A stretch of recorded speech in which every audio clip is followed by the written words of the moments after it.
On a sun-drenched afternoon in Jerusalem, Jesus engages in a thoughtful debate with a lawyer. This encounter is captured in the book of Luke, chapter 10, starting at verse 25. The lawyer, an expert in religious law, seeks to challenge Jesus with a question that has stirred debates among scholars. "Teacher, what must I do to inherit eternal life?" Jesus, recognizing the depth of the query and the opportunity it presents, turns the question back to the lawyer, prompting him to reflect on the scriptures he knows so well. "What is written in the law?" Jesus asks. "How do you read it?" Confident in his scholarly knowledge, the lawyer answers with precision, quoting from the law, "Love the Lord your God with all your heart, and with all your soul, and with all your strength, and with all your mind, and love your neighbor as yourself." Rightly answered, Jesus affirms, "Do this and you will live." But the lawyer, unsatisfied and seeking to justify himself further, presses Jesus, asking, "And who is my neighbor?" At this, Jesus sees not just a question, but a doorway to deeper understanding. He begins his parable, a story set on the treacherous road from Jerusalem to Jericho, a journey familiar to his listeners as one fraught with danger and hardship.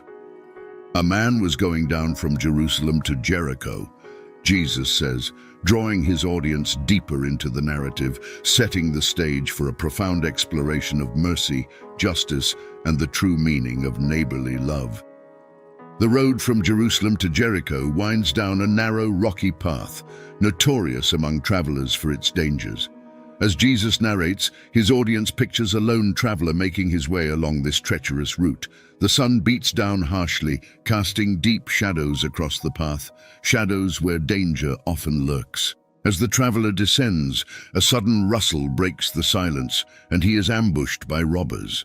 They are ruthless, striking swiftly. They leave him beaten and bruised, stripping him of his possessions and leaving him half dead beside the road. The brutal imagery shocks the listeners. Many of them know someone who has suffered a similar fate on this very road. The victim lies alone, his body aching and his calls for help fading into the barren landscape. The road, usually bustling with activity, is eerily quiet in the heat of the day. His situation seems desperate, a dire reflection of human vulnerability and the cruelty that can arise from indifference. As the crowd listens to Jesus' vivid depiction, they are transported to the scene, feeling the traveler's despair and the oppressive silence that follows the violence. The setup is not just a tale of misfortune, but a test of human character and compassion, and the listeners find themselves anxiously wondering who might come to the man's aid. As the beaten man lies on the side of the road, his plight soon catches the attention of a priest. The priest, coming down the same road, spots the wounded man from a distance. The listeners hold their breath, expecting mercy from a man of God. However, upon nearing the scene, the priest crosses to the opposite side of the road, avoiding the injured traveler.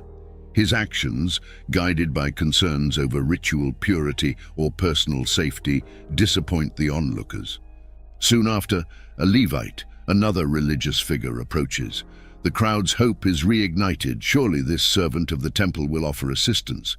Yet, like the priest, the Levite sees the injured man but chooses to pass by on the other side. His decision to keep distance underscores a troubling disconnect between religious duty and compassionate action. Jesus' portrayal of these two respected figures walking away from suffering challenges the listeners.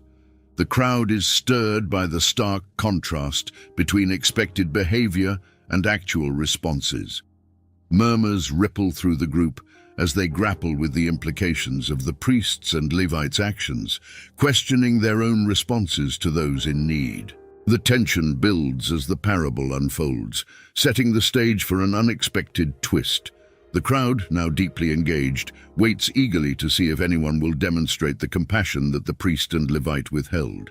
The road remains quiet after the priest and Levite pass, the injured man's hope diminishing with each solitary minute under the scorching sun.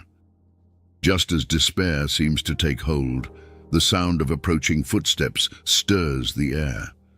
A Samaritan, traveling on the same road, comes into view. The crowd listens intently as Jesus describes the Samaritan's reaction. Unlike the priest and Levite, he does not hesitate. Upon seeing the wounded man, the Samaritan is moved with pity. He approaches the victim, his actions driven by a profound sense of compassion that transcends societal boundaries and prejudices. With gentle hands, the Samaritan tends to the man's wounds, pouring oil and wine to cleanse and soothe them. Then, with great care, he lifts the injured man onto his own donkey, sparing him the pain of walking. The Samaritan brings him to an inn to recover, ensuring he is comfortable and cared for. Before leaving the next day, the Samaritan takes further action. He pays the innkeeper, providing enough money to cover any additional expenses the man might incur during his recovery. "Take care of him," he instructs the innkeeper, "and when I return, I will reimburse you for any extra expense you may have." Jesus concludes the parable by turning back to the lawyer, challenging him and all those listening. Which of these three do you think was a neighbor to the man who fell into the hands of robbers?